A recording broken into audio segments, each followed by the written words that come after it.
All right.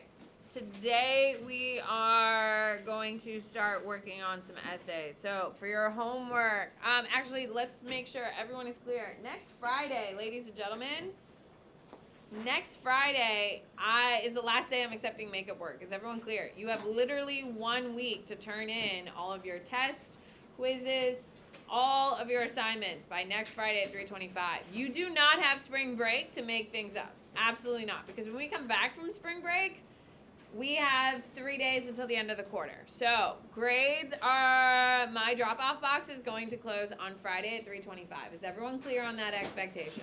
Okay? I will not accept anything after the fact. Now, if you've been absent because of a writing week kind of thing, is everyone clear? Writing week, I will give some extensions to. Is everyone clear? But if you're trying to take a week 19 test, hey, that needs to be done by Friday. Yes? Is everyone clear on that? So, if it's a essay or something that needs to get turned in after, like, that's fine. I can handle that. But anything prior to week 26 needs to be turned in by Friday. Everyone clear? Perfect. All right. Your homework for this weekend, and you can thank my AP World kids for it not being too bad. You are writing argument number 1. You are writing argument number 1, argument 10. Argument 1 and argument 10. You are writing quantitative number 6 and quantitative number 3. Quantitative number 3 and quantitative number 6. Does anyone have a question on how that works? Is everyone clear on what is for homework? How many essays do you have this weekend? 4. 2 argumentative and 2 quantitative. Everyone clear? All right, so what do you want to work on? Argumentative 1. Argumentative 1. I guess I'm doing this. You're not going to try? All right, here we go. Argumentative 1, that's the one you want? Yes. Here we go. All right, develop an argument as to whether having direct election strengthens the authority and stability of non-democratic regimes. So, does it strengthen it or does it weaken it? Non-democratic. So, here we go. We're doing argument 1. At the top of your papers, make sure you're always labeling your essays. Now, keep in mind, with an argumentative essays, it's a thesis-based essay, yes? So, how many paragraphs is it? 4 paragraphs. It's not it. It's the other way, but that's fine. 4 paragraphs. The first one is your thesis, and then content paragraph 1, content paragraph 2, content paragraph 3. Yes? Okay, restating the prompt. Write what introduced the groups. You should be pulling out your old essays in order to write these essays. The rubrics are going to be practically the same except for the content changes because of what the actual answer is. Is everyone clear on that? Okay. All right. So, develop an argument as to whether having direct election strengthens the authority and stability of a non-democratic regime. So, if we're doing a non-democratic regime, who are my non-democratic regimes? Russia, China, Iran. I think it's always easier to come up with your 3 countries that you'll probably be referencing. So, is it easy to say that the elections are helping or hurting? Can you still do Mexico under the PRI? Sure. Pre-2000, PR. What are they? What's the name of the Institutional Revolution. PRI. is it PRI or PRD? PRI. Okay. Pre-2000 PRI in Mexico. That's fine. You can use them. All right. So, are we saying it is pro-elections or anti-elections? Like, do you mean, are these countries pro-elections or anti-elections? No. Whether having direct elections strengthens the authority and stability. Does it strengthen or does it hurt? How would it strengthen? I don't They know. don't really have direct elections. Like, not any that have any real substance. I have an answer. I'm waiting for you to come to some sort of conclusion here. Are we saying it strengthens or weakens? Weekend. Raise your hand if you want strengthen. Raise your hand if you want weaken. All right, strengthen wins. Here we go. Good luck, friends. No, was it supposed to be weekend? No, you can do both. It's fine. All right, we're doing strengthens. All right, so develop an argument to whether having how direct election strengthens the authority and stability of a non-democratic regime. So we have to come up with ways that non-democratic regimes are strengthened by elections. Their legitimacy rate goes up. Well, fine. If you want to start with legitimacy, that's fine. Legitimacy. Okay. Their legitimacy goes up.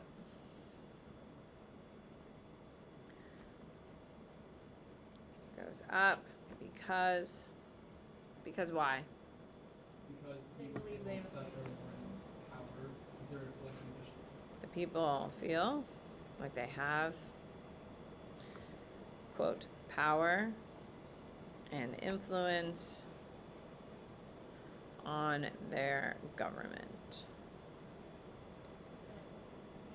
Of course, my love. Or the executive branch doesn't have all the authority it wants. Okay, so what country is the best example of this?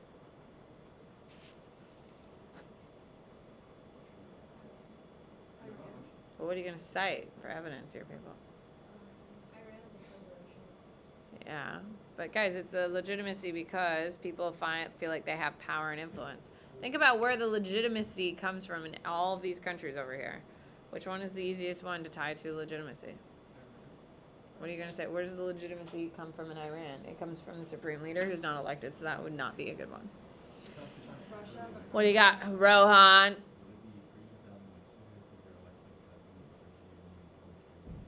That's a great answer.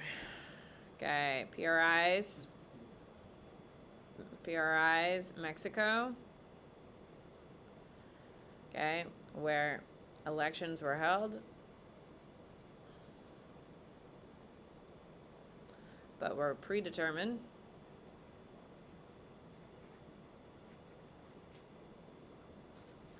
by a previous president. Due to, what vocab word can we use? What? It's where that's the pool. We had this. Yeah, we did we this have last this time. conversation. Okay, the El Dodazo is where the presidential leader has like a pool of people he thinks are going to be it, and then you have to fight for it. It's just when he chooses the successor. Yeah. I was just gonna say, what is the name of this cycle of loyalty in Mexico? El Dazo. Yeah, clientelism is what it is in Mexico. President due to the El Dazo. What is it? El Dodazo. There you go. You know what it is. Perfect. All right. Let's do competition or political participation. Competition. Okay, what are you gonna say about that? Can you talk about Iran and how the Guardian Council of Mexico is, so it looks like there's competition where like all candidates are put by this. That's a great answer, Ava. Okay, competition. The Iranian government vets candidates through the Guardian Council.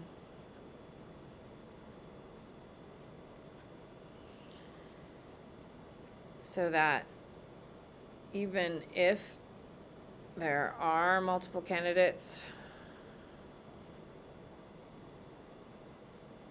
on the ballot for the president or Malays. See, I'm pulling in easy vocab, yes, to prove that I know what I'm talking about. They are all supportive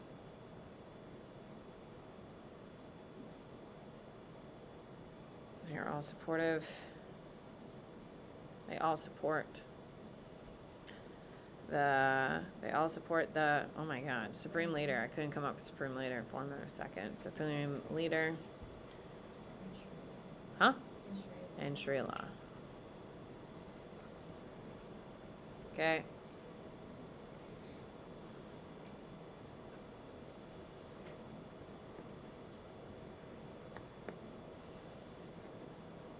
Okay. All right.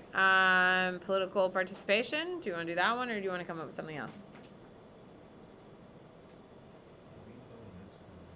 We already used Mexico. It'd be better if we did something else. Political participation. We haven't done anything with China. We don't have to use political participation. Like, look at all the other buzzwords on the paper and see if that helps. What do you got? Talk about the CCP with China, how like everyone is like almost everyone, like 88 million people, whatever, are involved in the CCP, so it makes it more like likely for them to be more politically active because like they're supporting the government because it's supported by the CCP. Hold on. We're trying to argue that direct election strengthens the authority and stability of non-democratic regimes. What does that have to do with that? Because people are supportive of the communist leader. Okay, so we've already done one for Mexico, and we've done one for Iran. So why don't we do one for Russia or China here, people? Do you have a counter argument, like showing how? I wouldn't. Like, Why does Russia have elections, people? Make it look like people have. What's this one called? Finsbury. the Communist United Oh, Russia. United Russia. And has it. Okay. Could you talk about how he has like the 97% of the approval rate too, even if it's like not real? All right, legitimacy, competition, and party dominance.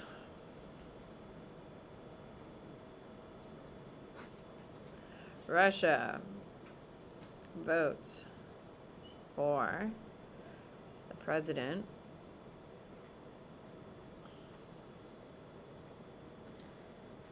because it adds legitimacy to the president's authority. Putin has centralized his authority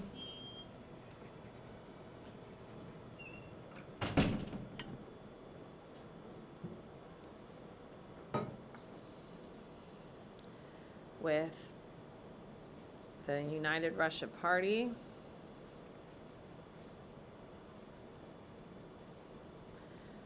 that has eliminated or intimidated other political parties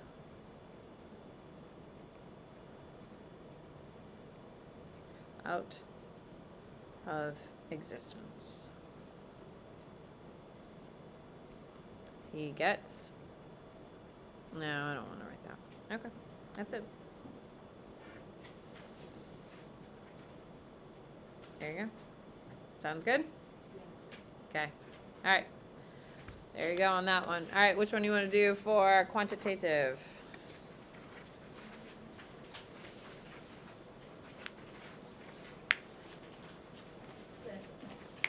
Six.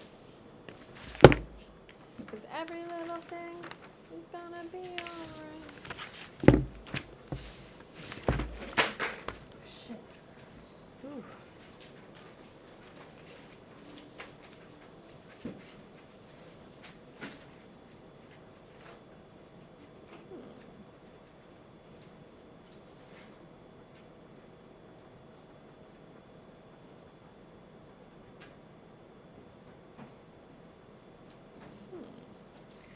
Sorry, McCray just texted me and said that there are cheap flights to Ohio. Bestie lives in Ohio. Where? Cincinnati. I love Cincinnati. So pretty. It is so pretty, and I have a good time every time I go to Cincinnati. I love it. Hank also loves it, by the way. Ooh. However, Cincinnati is cold. No. And Bestie sent me photos. You want to see? It's snowing. No. I don't think it's snowing. You want to see what she had on her back porch yesterday? Oh, my screen brightness isn't up high enough for you. That's her cat, and that's a raccoon. This porch has no stairs down. It's also on the 3rd story of her house. She lives in a townhouse. Yeah, they're pretty good. So they the raccoon launched himself off of a tree onto the front porch in a clang. Wait, so how's he supposed to get down? I don't know. It's a look how big the raccoon is to the cat. Up and down. Oh my god. Look how big it is. He just wants to hang out. Oh wow. That's a big raccoon. By the way, I'm recording this, so everyone at home is looking at cat. Look, they're friends. That's kind of cute. Together. Isn't that cute? Anyway, I don't know if I want to go freeze my butt off with Bestie. I don't know. I may just want to sit on a beach down here. Is it going to be nice next week? Do we know? I guess it's not next week. It's the week after. All right, here we go. 6. Per capita GDP. 80s. Okay. All right. Per capita, GDP per capita, the higher you are, the more money you're making. 1990 to 2018. Respond to all parts of the question. Using the data in the graph, describe a trend in GDP per capita for Russia between 1990 and 2018. Explain a possible reason for this trend. All right. What do we got? What do you got, Amelia? When the Soviet Union collapsed under, or Use- they allowed it to collapse. With Keep it words. simple, stupid. 1990. What's happening in 1990? Economic liberalization. Okay, simple, stupid, Amelia. Simple, stupid. Look at the chart, Amelia. What's It's happening going in up, it's 1990? decreasing. It's decreasing. Oh, sorry, wasn't looking. Oh, God, Amelia. Oh, God. It's decreasing. Till what year? Until 1995. Yes, till 1995. And why is it decreasing from 1990 to 1995, Amelia? Well, I mean, I was gonna say it was okay. You know this, my love. And NYU believes in you. Yes, they do, my love. They do. Why is it decrease in 1990? It's when the Soviet Union collapsed. Yes, my love. Yes. That's what I said. Okay, yes, but you also said a lot of other things. What year does it actually collapse? 1991. Yes, 1991, the Soviet Union, the USSR collapses. Yes, that's why it goes down. Okay? And in 2000, using the data in the graph and your knowledge of AP comparative government, draw a conclusion about the role of the state in Russia's economy. What is the role of the state in Russia's economy? They control. They don't control. It's mixed. They privatized the natural gas. They didn't.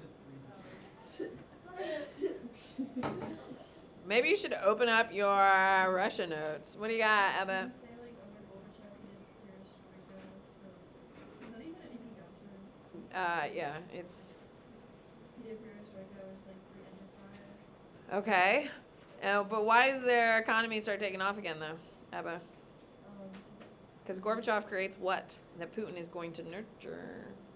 Toby? Is there something for like gas? Gazprom is the name of the company, which is a great piece of evidence, which we're going to get to. Guys, why does the economy start taking off again? Shocker. Wait, I thought that was Privatized. I thought that was Yeah. Yeltsin. Shock therapy was bad. Shock therapy is proven it, right? It like No, shock therapy, yeah. It like gross. Okay, so it's not that. Okay. Or Creation of what? You keep talking about Gazprom and all that stuff, but what do they create? You know this term. No. Is it all of it? Oligarchs, yeah, the creation of oligarchs. And who creates oligarchs, Toby? Like, Putin creates them. No. Yeltsin. Creation of oligarchs by Yeltsin. Nurtured by Putin creates a thriving Gazprom natural gas company.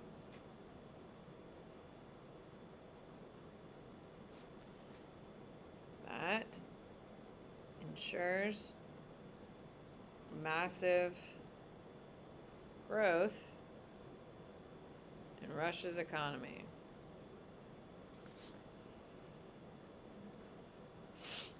You see how we even throw Gazprom in there in order to get our point here? All right, C. Explain why Russia's GDP per capita differs from Mexico. So this is Russia. This is Mexico. So how are they different? How is Russia and Mexico different? Mexico's is more stable. They are more stable. Why? Because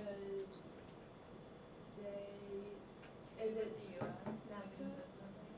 No. Because is it also because of their oil? Like they nationalized the oil, right? Or no, that's two different things. They do nationalize the oil. It is a mixed economy, but what is Mexico's economy based on? Yeah, it's based on manufacturing. Mexico is manufacturing based.